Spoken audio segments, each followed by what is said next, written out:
All right, for this lesson, we're going to be talking about change of direction, or just lateral speed as well as agility.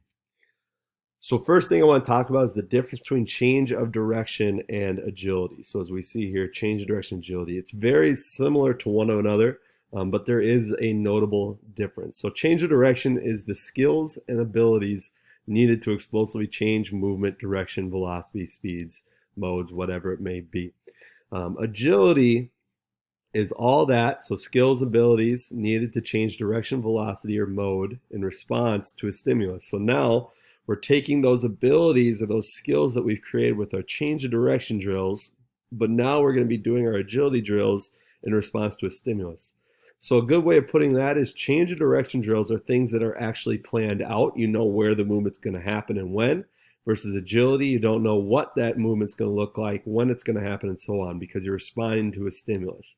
This can be a person, this can be a sound, this can be any of the above. So change of direction is a component of agility, but agility is not necessarily a component of change of direction. So they're associated, but you can have change of direction without agility, but you can't have agility without change of direction. Perceptual and cognitive component influences our physical demands of our agility. So we need to be able to perceive something happening. We're going to have to register that within our mind, and we're going to have to make it happen. So we got to perceive, think about, and make it happen for agility to work. So once again, change of direction are planned movements. They know the athlete or the individual knows what they're doing ahead of time, versus agility, it's unplanned and reactive. So they may know the basic pattern, but they still need to respond to a stimulus. So in order to change direction, something we got to do is we need to be able to decelerate and reaccelerate in another direction. So our hips need to be low. We need to be athletic in position to be able to make this deceleration happen, so that way we can reaccelerate another position. So our athletic position right here, the way it is we're on those a slight bend of the knees. Our feet are about shoulder width apart. You can't really see in this picture, but our feet are about shoulder width apart. Slight bend of the knees. Our chest is up, and we're ready to go. We're not going to be back on our heels. We're not going to be up on our toes. We're going to have that basic mental weight in the ball of your foot, so that way you can do athletic movements out of that. So when we look at the guidelines of our change of direction, when we look at the visual aspect, our change of direction is going to be, let's say if it's in response to somebody. So that agility piece, we got a stimulus. What we want to focus our eyes on are the shoulders, trunks, and hips of the individual. Those are going to tell us where that individual is moving next. That's going to allow us to change direction appropriately. From there, our vision can quickly shift our attention to a new area to lead our transition of the body. So let's say I'm running towards a line right here, and all of a sudden I want to decelerate and reaccelerate in a new direction. So I decelerate here, I change my vision towards where I want to go next, and I decelerate and reaccelerate towards that direction. Body position, we want to be able to control our trunk. So as we're approaching our deceleration, we want to control that trunk, start to stabilize ourselves, get into what's called our stance phase or our braking phase. So during that time, when we're starting to get into that stance and brake, we're going to reorient our trunk and our hips in the new direction, so that we can start to reaccelerate in that new area or that new direction. So with that, we're going to get a proper body lean and force applied as needed. So when we hit that, once again, let's say this is our line that we're going to approach to change directions. As I hit that line, I'm going to get a lean in the new direction that I'm going. And with that, I'm going to apply force into the ground, thinking that I'm going to push that ground away. So if this is the line that I'm at, I want to try and move that line with my foot. I'm not just going to start moving in a new direction. I'm going to push the ground away to accelerate myself in that new direction. So with that, I want to enter and exit that change direction with a low center of mass, so that way I don't topple over myself. Stay low, stay athletic, push that ground away, get into that new direction. With our leg action, we want to ensure that we have proper toleration of our braking. So we want to avoid stiff leg braking. So we want to have that slight bend in the knees that lower the center of mass. So that way we can brake ourselves and reaccelerate appropriately. And as I said before, pushing the ground away to change direction.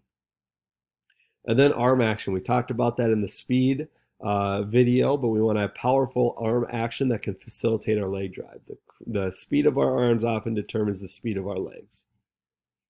So now looking at some change of direction drills, we have a 5-10-5, or as I always heard about it when I was growing up as being a pro agility drill, cone box drills, ladders, T drills, MW drill, and so on. It's important to say with these change of direction drills, this is just a handful of many out there. And even within these, your limiting factor is going to be your imagination. So making sure that you're very creative with your movements so that way you don't have maybe boredom within the drills as well as just the ability to progress. So our 5-10-5 is our first one that we're seeing here. Basically, that's going to be 15 yard or 10 yards of space. You have 3 different cones. One's right in the middle. Then you have 5 yards on either side. You're going to start in the middle. You're going to turn and sprint to one side for 5 yards. Change direction, sprint back for 10 yards through that first cone. And then you're going to change direction and sprint back 5. So a video here will show you that example. The Pro Agility Cone Drill is also known as the 5-10-5. The cones are marked off in a straight line, each 5 yards from the next, at a 0, 5, and 10-yard mark. The athlete straddles the middle cone with feet and hips shoulder width apart. The athlete should keep his center of gravity low with a slight bend in the back. The athlete turns and sprints to the left 5 yards, touches the cone or line with the left hand, and then turns back around and sprints 10 yards to the cone on the opposite end. The athlete touches that cone or line with the right hand and turns around a second time and sprints through the starting point. So that's our pro agility, or our 5-10-5. Very easy one to do. Definitely recommend you getting out and trying that just to feel what it's like. Cone box drill is the next one. The cone box drill is essentially you have 6 different cones. So each one of these designs right here, you see 1, 2, 3, 4, 5, 6 cones.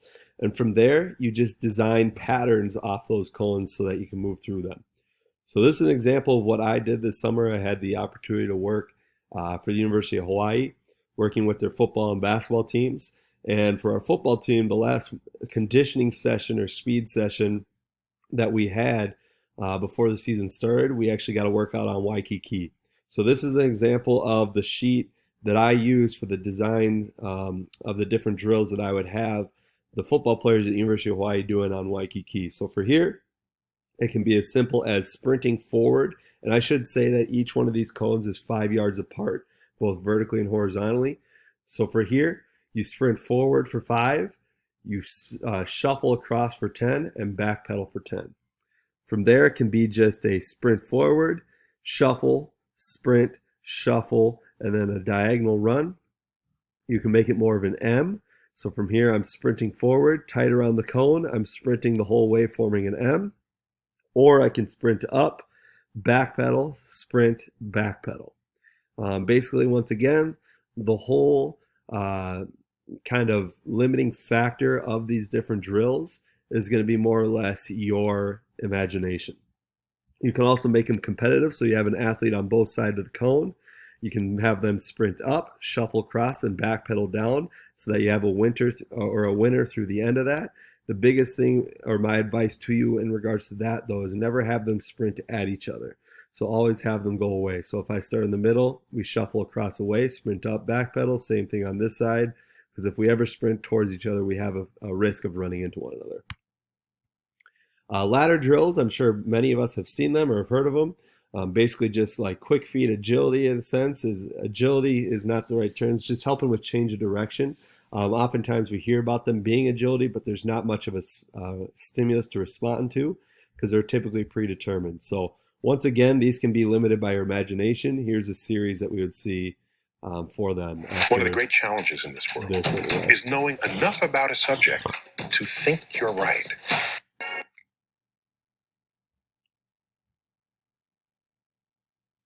So here's our ladder drills.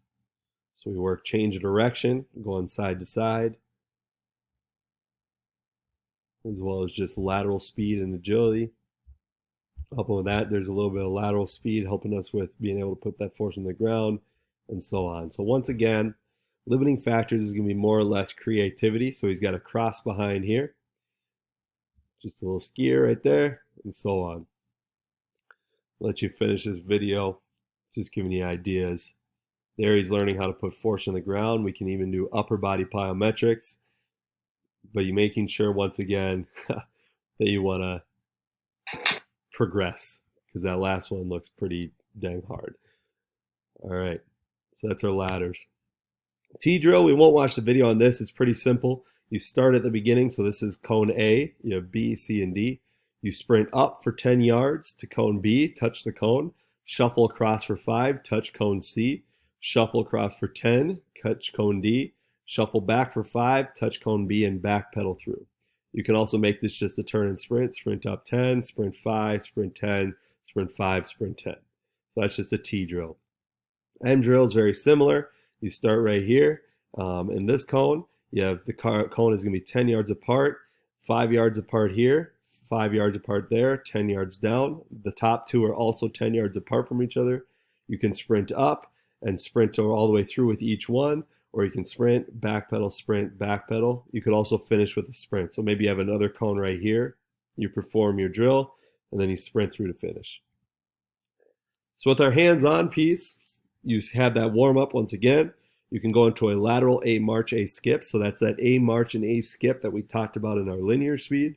From there, now you're just going to be going side to side. So it's learning how to put force on the ground, moving your body laterally. From there, you can go a linear deceleration to come to balance. So we're going to work on change of direction in the form of velocity. So with that, I'm going to be sprinting forward, and then I maybe have a partner with a whistle. On the whistle, as you're sprinting forward, you come to a stop, nice and balanced. They whistle again, you go. Whistle, come to a stop. You do that for maybe 20 yards. From there, you go a lateral push to athletic position. When you see AP, what I'm saying is athletic position. So you're just going to give me a one push, boom, into athletic position, balance. One push into athletic position. Go for about 10 yards. Go both directions. Then you have a crossover step to athletic position. So you're going to go, you're starting parallel, just like we see with these individuals. You're going to cross one leg over, come to balance. Cross one leg over, come to balance. That can be a little hard without a visual, but maybe look that up. Look of a crossover run, come to balance.